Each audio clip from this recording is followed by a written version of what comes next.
வந்து விட்டோம் குழந்தைகளே. உங்களுக்கான காமெடி கலந்த பேய் கதையுடன் உங்கள் ஈகிள் ஸ்டோரீஸின் புதிய கதை. வாருங்கள் பார்க்கலாம். முன்னொரு காலத்தில் ஒரு ஊரில் ஒரு குடும்பம் வாழ்ந்து வந்தது. அந்த ஊரில் விவசாயத்திற்கும் தண்ணீருக்கும் ஒரு நாளும் குறை வந்தே இல்லை. அப்படி சந்தோஷமாக அந்த குடும்பமும் ஊர் மக்களும் வாழ்ந்து வந்தார்கள். அப்போது ஒரு விவசாயி தன் தோட்டத்தில் பயிர் நட்டிருந்த இடத்தில் மண்ணை உழுது கொண்டிருந்தார். அப்போது அவர் நிலத்திலிருந்து ஒரு புதையலை எடுக்கிறார். அதை பார்த்த அவருக்கு ஒரே ஆனந்தம். இந்த நல்ல விஷயத்தை ஊரில் சொல்லலாம் என்று போகிறார். ஊர் மக்கள் எல்லாரும் சேர்ந்து ரொம்ப சந்தோஷமாக அந்த புதையலை திறந்து பார்க்கிறார்கள். அதற்குள் நிறைய தங்கம், வைரம், வைடூரியம் என நிறைய பொருட்கள் இருக்கின்றன. இதை பார்த்து மக்கள் ஆச்சரியப்படும்போது அந்த புதையல் இருந்த பாத்திரத்தின் அடியில் ஒரு ஓலைச்சுவடி கிடைக்கிறது. அதில் இந்த புதையல் எப்போது மனிதர் கையில் கிடைக்கிறதோ அன்றிலிருந்து ஒரு பெரிய தீய சக்தி இந்த ஊரை தாக்கும் என்ற அதிர்ச்சியான தகவல் இருந்தது. அதை பார்த்த ஊர் மக்களுக்கு என்ன செய்வதென்று தெரியவில்லை. அப்போது அந்த கூட்டத்தில் ஒருவர், நம்ம ஊர் கோவில் பூசாரியிடம் இந்த தகவலை சொல்லலாம் என்று கூற, எல்லாரும் கோவில் சென்று பூசாரியிடம் விஷயத்தை சொல்கிறார்கள். அவர் உடனே சோழி உருட்டி பார்க்கலாம் என்று சொல்ல, எல்லாரும் கோவில் மண்டபத்தில் உட்காரியிருக்கிறார்கள். பூசாரி சோழி உருட்ட ஆரம்பிக்கிறார். பூசாரி சோழி உருட்டி பார்க்க அதுவும் தப்பான சகுனமாகவே காட்டுகிறது. பூசாரி அதற்கான அர்த்தத்தை சொல்ல ஆரம்பிக்கிறார். இந்த புதையலை முன்னோர் காலத்தில் எதிரி படைகளிடமிருந்து பாதுகாப்பதற்காக நிலத்தில் புதைத்து அதற்கு காவலாக ஒரு பயங்கரமான குட்டிச் சாத்தானை வைத்து இருக்கிறார்கள். அந்த குட்டிச் சாத்தான் ரொம்ப நாள் கழித்து வெளியே வருவதால் அது பலி கேட்கும். அதனால் நாம் அதற்கு அசைவ படையல் போட்டு புதையலை எடுத்து ஊரோட நல்லதுக்கு பயன்படுத்த வேண்டும் என்று பூசாரி கூறுகிறார். அன்று இரவு அந்த திகில் நிகழ்வு நடக்கிறது. ஊருக்குள் யாரும் கேட்காத சத்தம் கேட்கிறது. ஊர் மக்கள் எல்லாரும் அது என்ன சத்தம் என்று பார்க்கும் நேரத்தில் தூரத்திலிருந்து ஒரு பயங்கரமான உருவம் வருகிறது. அதை பார்த்து ஊர் மக்களுக்கு ஒரே பயம். அப்போது ஒரு சிறுவன் வந்து, நீ யாரு என்று கேட்கிறான். அதற்கு அந்த சாத்தான், நான் இந்த புதையலின் பாதுகாவலன், இப்போ இது இங்கே இருக்கு, நானும் இங்கேதான் இருப்பேன் என்று சொல்கிறது. இதை கேட்ட சிறுவன் ஊர் மக்களிடம் சொல்கிறான். ஊர் மக்கள் ஒரு சாத்தானை எப்படி ஊருக்குள் வைக்க முடியும், அதை எப்படி அடக்கலாம் என்று பேசுகிறார்கள். இதை கேட்ட சிறுவன் அந்த சாத்தானிடம் மீண்டும் பேசுகிறான். அதற்கு சாத்தான் ஆ ஆ ஆ என்று சிரிக்கிறது. ஏன் இவ்வாறு சிரிக்கிறாய் என்று சிறுவன் கேட்கும்போது, ஒன்றுமில்லை குழந்தையே, நான் யாரென்று தெரியாமல் இப்படி பண்ணுகிறார்களே என்று சிரித்தேன் என்று சாத்தான் சொல்கிறது. ஓகே, இப்போ என்ன பண்ண போற என்று சிறுவன் கேட்க, என்று சாத்தான் கூறுகிறது. சரி, நீ வேணுமென்றால் எங்க வீட்டில் ஒளிந்து கொள் என்று சிறுவன் அறியாமையில் சொல்ல, அவனது நல்ல மனதை பார்த்து சாத்தான் சரி என்று சம்மதிக்கிறது. நீ யார் கண்ணிலும் படாமல் ஒளிந்து கொள், நான் யாரிடமும் சொல்ல மாட்டேன் என்று கூறிவிட்டு சிறுவன் தூங்கப் போகிறான்.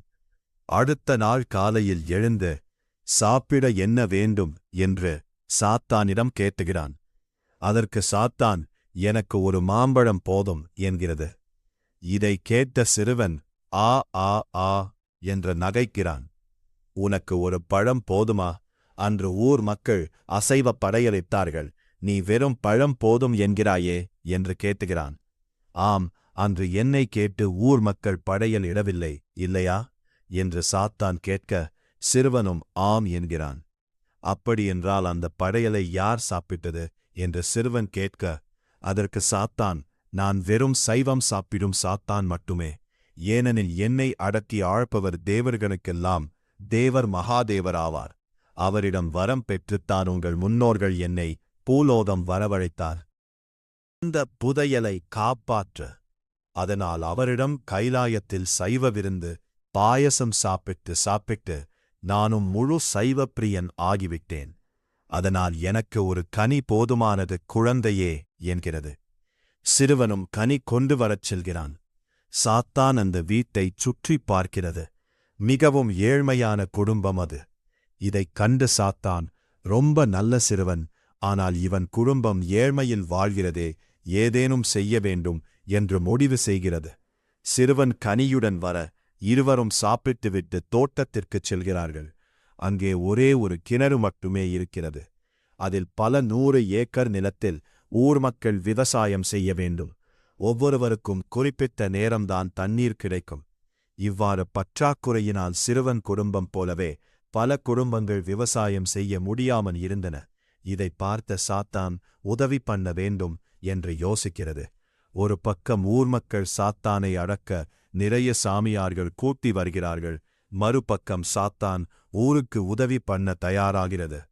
ஊருக்கு வெளியே ஒரு பெரிய நதி ஓடுகிறது. நடுவில் ஒரு பெரிய மலை இருக்கிறது. எப்படியாவது இந்த நதியை ஊருக்குள் கொண்டு வர வேண்டும் என்று மந்திரம் சொல்ல ஆரம்பிக்கிறது. அப்போது சிறுவன் வருகிறான். அதைக் கண்டதும் மந்திரத்தை நிறுத்திவிட்டு, சும்மா வேடிக்கை பார்க்கிறேன் என்று சாத்தான் சொல்கிறது.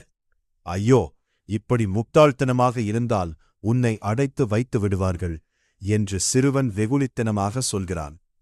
சாத்தான் சிரித்துக்கொண்டே, இதோ பார் குழந்தையே, நான் யார் என்று உனக்குக் காண்பிக்கிறேன் என்று மந்திரம் சொல்லி அந்த மலை நடுவே ஒரு பாதையை உருவாக்கி நதி நீரை ஊருக்குள் கொண்டு வருகிறது.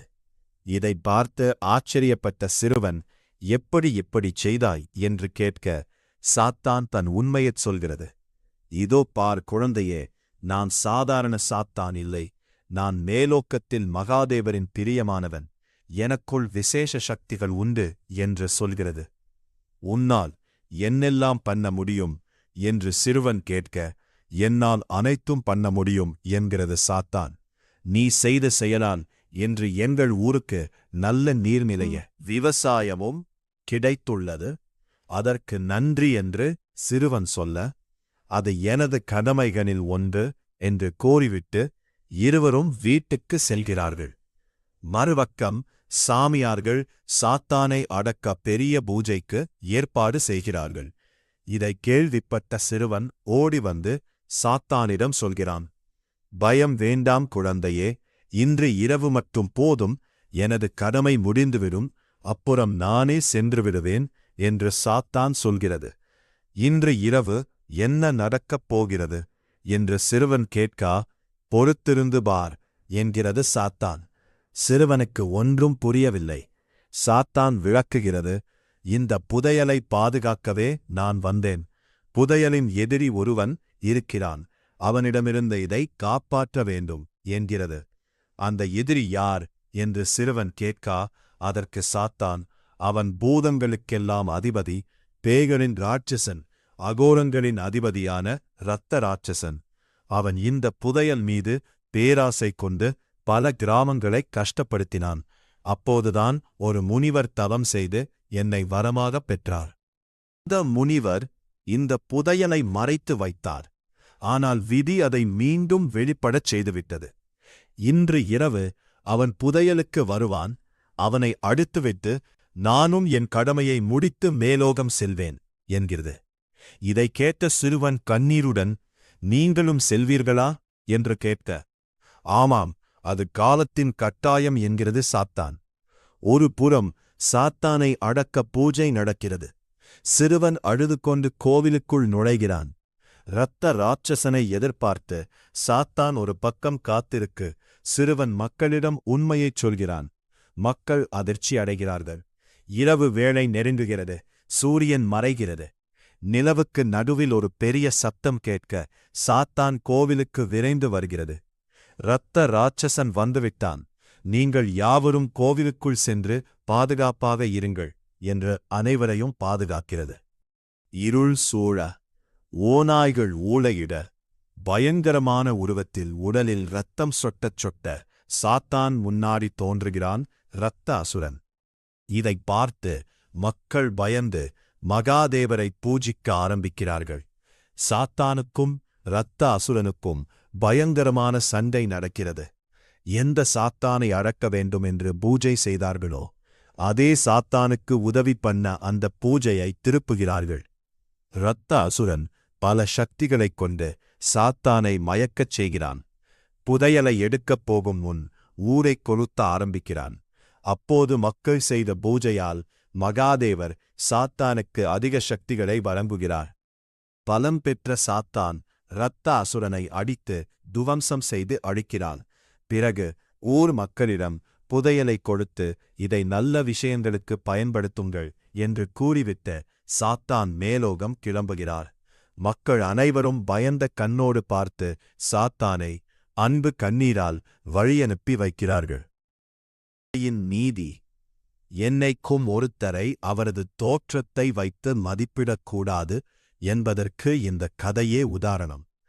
உடல் ரீதியாக கொடூரமான சாத்தானாக இருந்தாலும் எந்த சுயநலமும் இல்லாமல்லா எல்லாரையும் ஆபத்திலிருந்து காப்பாற்றிய சாத்தான்தான் நிஜமான ஹீரோ. அதனால் உங்கள் வாழ்க்கையிலும் யாரையும் உருவத்தை பார்த்தோ சுயநலமாகவோ பழகாதீர்கள். முடிந்த அளவு உதவி பண்ணுங்கள். நன்றி, வணக்கம். மீண்டும் ஒரு சுவாரஸ்யமான கதையுடன் சந்திப்போம். அதுவரை விடை பெறுவது உங்கள் ஈகிள் என்டர்டெயின்மெண்ட் ஸ்டோரிஸ்.